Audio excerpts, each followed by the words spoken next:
Hindi magbabago ang buhay ni Ronald dito sa isang iglap. Pero may dangal sa pagpupursige.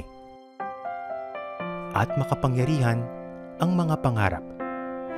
Gaano man ito kapayak.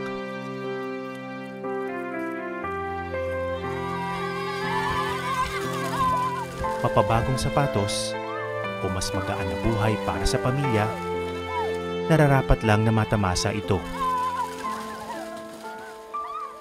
At higit pa, ng mga bata tulad ni Ronald.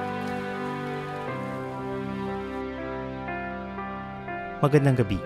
Ako si Atom Araulio at ito ang Eyewitness. Maraming salamat sa panonood ng Eyewitness, mga kapuso. Anong masasabi niyo sa dokumentaryong ito? I-comment na yan at mag-subscribe sa YouTube channel ng GMA Public Affairs.